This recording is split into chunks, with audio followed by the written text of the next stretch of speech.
Good morning and welcome to your Farm and Home Show. My name is Joanna, and this morning we're visiting with Lindsay Heyvaert. She's with the Kentucky State University Extension Program there. She's a small farms agent in our region. Yes, today I want to talk about promotional marketing tactics for the farmers market. This is going to be quite valuable for a seller who wants to be successful at the market. This is a one-on-one conversation with your buyers as they come to your stand. First, you want to greet your buyers. That could be a simple welcome to my stand.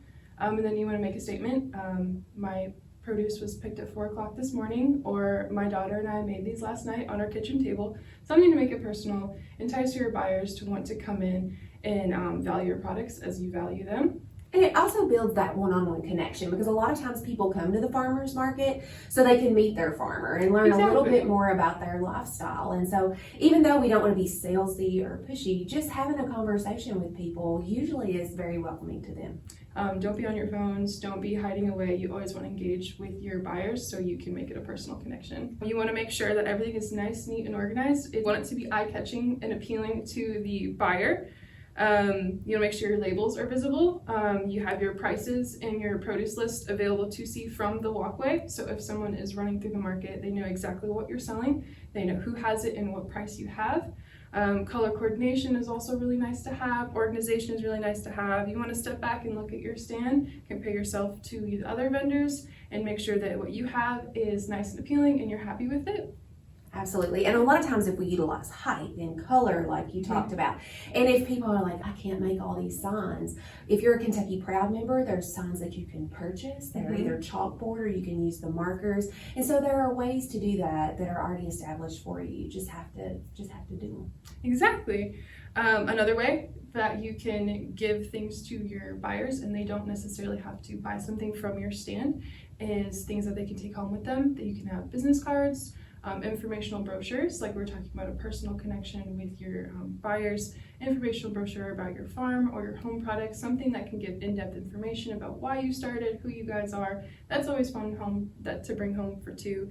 And then a produce list is also really nice to have, something that someone can come back and they can come and see what you're selling, what your prices are. Keep in mind you always want to update that produce list as you are updating your stand.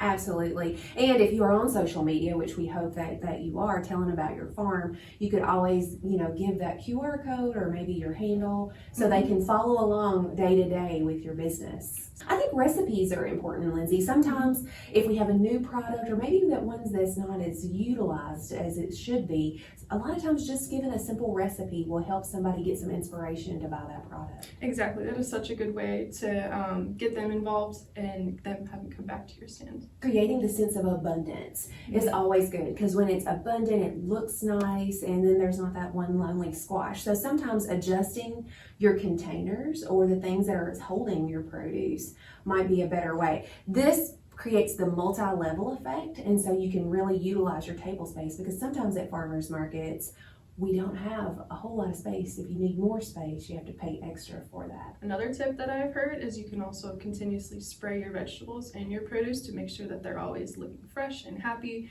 and then making sure that they're abundant can make it look so much nicer. Absolutely. Now, farmers markets are gearing up. So where can people go? Where would you suggest they go to find out about the farmers markets in their area, or if they're looking for a particular type of produce? Well, they can always start at their local extension office, get some tips from there. And as they direct them to where they need to go, social media is also another great thing, just to research those markets as the extension office tells them who they are, what they are, and then from there, the buyer can go to those markets and see who they are. We have a really great resource with Kentucky Proud that you can search any farmer's market no matter where you are in the state of Kentucky. So it's always a good resource and tool, but certainly we highly encourage you to go visit one of them. Now, Lindsay, if people want more information about marketing and doing those type of things, you have a publication and some resources available. I do have a publication and resources available. One is for small farmers promoting their produce at the farmers market, and then one is using social media for farmers. I created that with our media team at Kentucky State University, and I think they're going to be very valuable to the community. We certainly appreciate you watching the Farm and Home Show. We hope you have a great day.